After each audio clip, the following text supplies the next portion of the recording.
benvenuti a un nuovo video dedicato ai miei prodotti preferiti del mese. Anche questa volta ho un sacco di cosette da mostrarvi, quindi direi di non perdere tempo e di cominciare. Bam!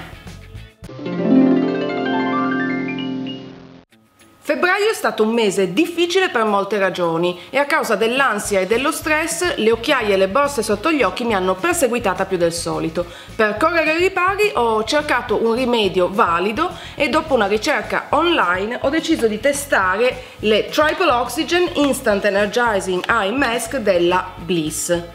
Sono abbastanza difficili da reperire in Italia, io però le ho scovate su ASOS e se siete interessati a testarle troverete tutti i riferimenti sul mio blog e come sempre il link al mio post dedicato è nella info box qui sotto. Nella confezione si trovano 4 blister utili per 4 applicazioni suddivisi in due parti. Da una parte si trovano le maschere in tessuto e dall'altra parte un liquido. Premendo su questo lato del blister il liquido passa dalla parte dove sono contenute le maschere che si imbevono, dopodiché vanno applicate sotto gli occhi, lasciate agire per un quarto d'ora, rimosse e il gioco è fatto.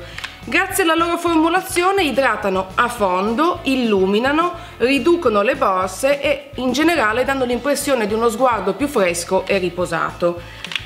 Io trovo che siano un ottimo prodotto, anche se vi dico subito il prezzo è abbastanza alto, costano infatti 55 €, ma è uno di quei casi in cui mi sento di poter dire che il prezzo vale la qualità del prodotto perché sono un vero toccasana soprattutto nei momenti disperati.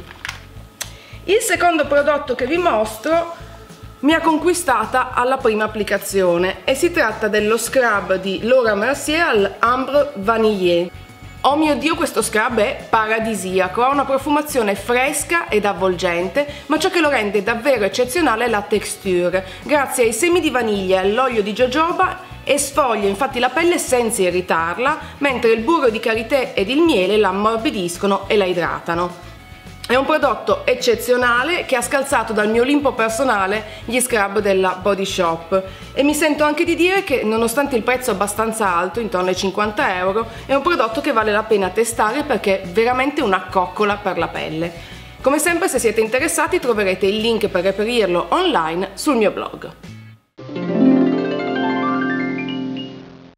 Vi dico subito che il mio primo prodotto preferito in campo di make-up è introvabile in Italia e si tratta del Amazonian Clay Full Coverage Airbrush Foundation della Tarte. Se seguite le beauty blogger o vlogger americane, questo brand sicuramente non vi sarà nuovo ed è infatti proprio attraverso le recensioni che ne hanno fatto oltreoceano che mi è venuta la fregola di provarlo. Così ho approfittato della mia amica Simo che fa la hostess e le ho chiesto di acquistarlo per me in America, quindi grazie Simo. Si tratta di un fondotinta in polvere che offre un'ottima coprenza pur mantenendo un finish molto naturale. All'interno si trova una retina, il prodotto va prelevato ovviamente con un pennello e poi steso. Come dicevo, la coprenza è ottima, il finish è molto naturale e pur essendo in polvere non secca la pelle ma la uniforma e la illumina. Come avrete capito mi ha davvero conquistata, perciò se capitate in America o in Inghilterra, dove credo che la Tarte sia distribuita, non lasciatevi scappare questo signorino. Il mio secondo prodotto preferito di febbraio in campo di make-up è un primer viso e si tratta del Foundation Primer Radiance di Laura Mercier. Mi ci è voluto un po' per apprezzare questo prodotto perché la sua principale caratteristica è quella di illuminare il viso e per chi come me ha una pelle mista tendente al grasso la linea di separazione tra luminoso e lucido è molto sottile. Avevo quindi paura che l'effetto finale fosse eccessivo, ma dosato nel modo giusto è davvero un ottimo prodotto perché uniforma l'incarnato, rende la pelle liscia ed omogenea, la prepara per l'applicazione del fondotinta che poi dura molto più a lungo e come vi dicevo la illumina rendendola più giovane e brillante, quindi è davvero un ottimo prodotto. Io l'ho usato spesso sia con il fondotinta della Tarte che vi ho mostrato poco fa che con il fondotinta in polvere di Laura Mercier e sono una coppiata perfetta.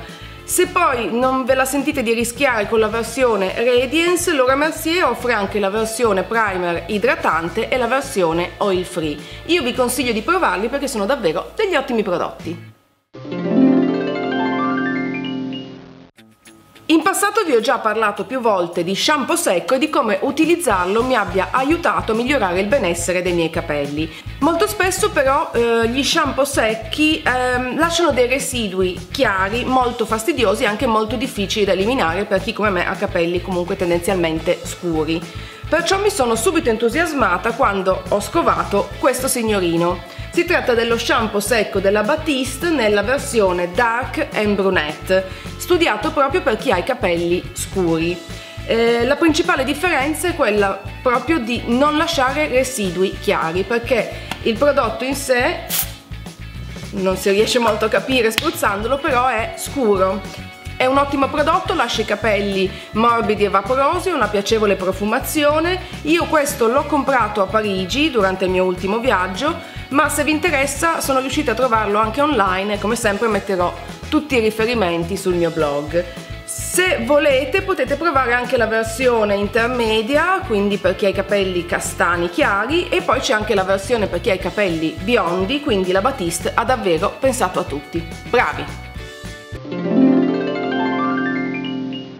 Questo mese ritorno alla sezione unghie perché mi sono innamorata del trattamento 5 in 1 della Beauty Bay. Ho ricevuto questo prodotto in omaggio con il mio ultimo ordine e a dirvi la verità l'ho provato senza nutrire grandi aspettative, invece è stato un colpo di fulmine. Grazie agli estratti botanici contenuti questo prodotto va a lisciare e rinforzare le unghie, può essere utilizzato come base e in questo caso lo smalto durerà molto più a lungo. Può essere utilizzato come top coat ed ha un effetto quasi gel, quindi molto luminoso e molto resistente, oppure può essere utilizzato in semplicità stendendone 2 mani come trattamento rinforzante. Niente male per un solo prodotto, soprattutto considerato che costa appena 3,50 €, quindi evviva Beauty Bay! A febbraio mi sono lasciata tentare dai saldi di ASOS e gran parte dei pezzi che vi mostrerò arrivano proprio da lì, perché a certe tentazioni non si può resistere. Iniziamo con il primo capo, che è questo abito smanicato con collo d'imbuto, taglio svasato e stampa animalier.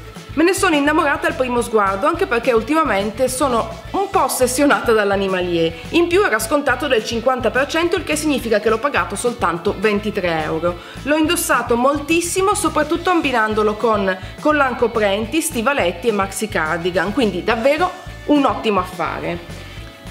Anche il secondo capo è un abito ed è stato un affare possibilmente ancora migliore di quello precedente. Si tratta di questo abito con stampa floreale, manica 3/4, ancora una volta taglio svasato e tessuto leggermente texturizzato, che ho pagato soltanto 13 €, quindi un ottimo affare, soprattutto perché lo adoro, mi piace moltissimo come cade, veste davvero bene e l'ho indossato tantissimo durante tutto il corso di febbraio. Se vi interessa, come sempre troverete il link a tutti i prodotti che vi sto mostrando, quindi anche gli abiti, sul mio blog.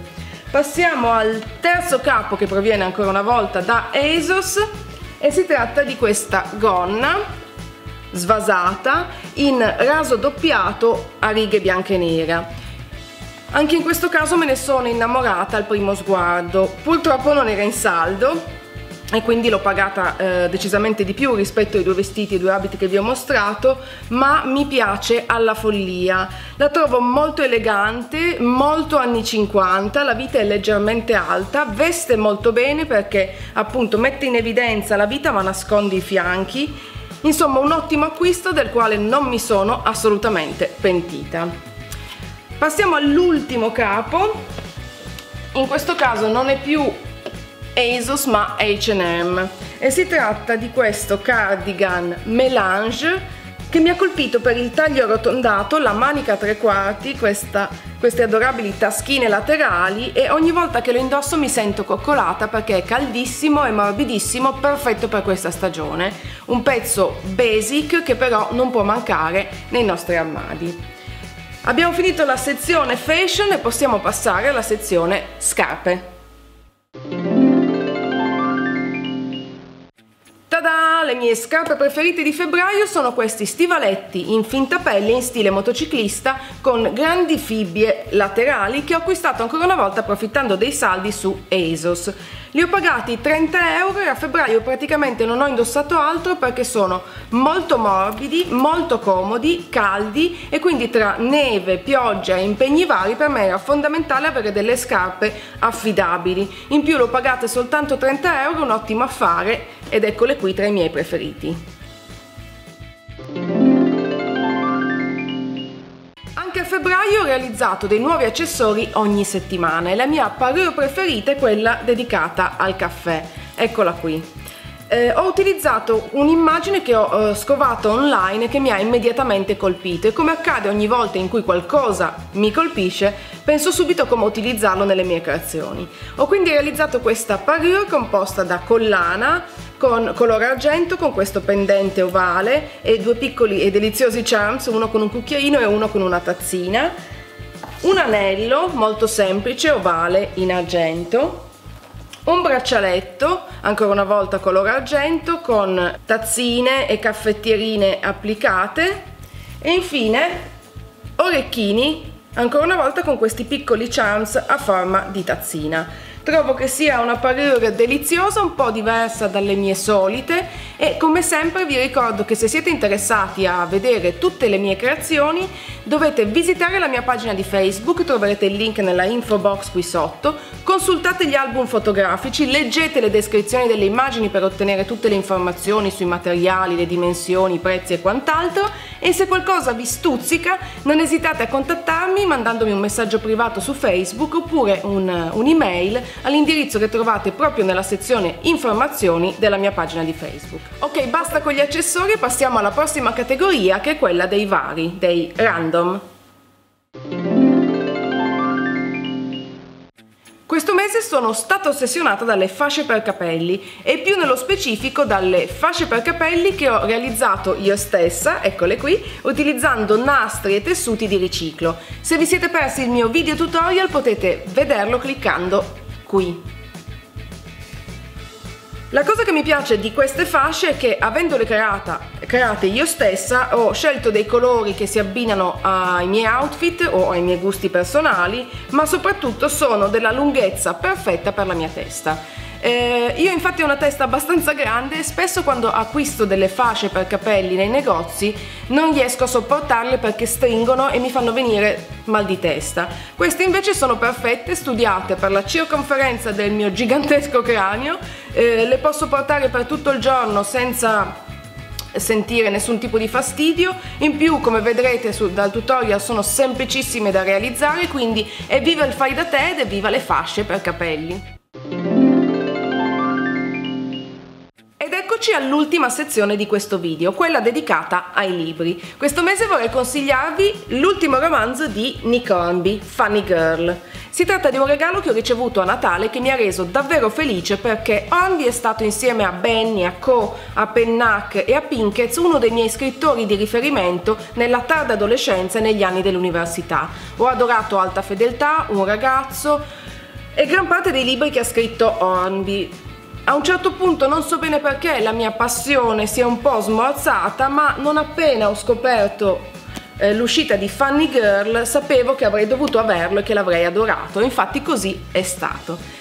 La storia è ambientata nella swinging London degli anni 60, ma inaspettatamente questa età d'oro dell'Inghilterra affiora solo in parte dalle pagine di questo romanzo, che racconta attraverso i 5 personaggi chiave la nascita, lo sviluppo e la fine di una grande commedia in serie della BBC, che durante gli anni 60 tiene incollati allo schermo del televisore gran parte degli inglesi ogni giovedì. I 5 protagonisti sono molto diversi ma accomunati da un senso dell'umorismo particolare che è un po' il marchio di Hornby, che è bravissimo nel descrivere l'Inghilterra di quegli anni combattuta tra presente e passato, e che ci lascia anche una sottile riflessione sull'impatto dei mass media sulla nostra società. Come dicevo, Hornby è un grande maestro nel descrivere le situazioni. Il libro si legge in un soffio, ha un ritmo molto incalzante e pieno di dialoghi, ha una struttura molto simile a quella di una sceneggiatura per un film o per una serie televisiva. Insomma, io ve lo consiglio vivamente. Se volete, sul mio blog ho inserito il link per acquistarlo su IBS. E anche per questo mese è tutto. Come sempre io spero che i miei suggerimenti vi saranno utili per orientarvi nei vostri futuri acquisti. Se così è, non dimenticate di cliccare mi piace e di condividere questo video con tutti i vostri amici. Io per oggi vi saluto, vi auguro una favolosa giornata e noi come sempre ci vediamo al prossimo video. Ciao! Mua! Boo!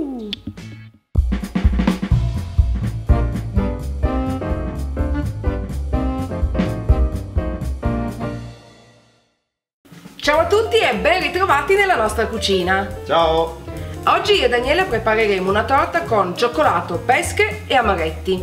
Per questa ricetta ci serviranno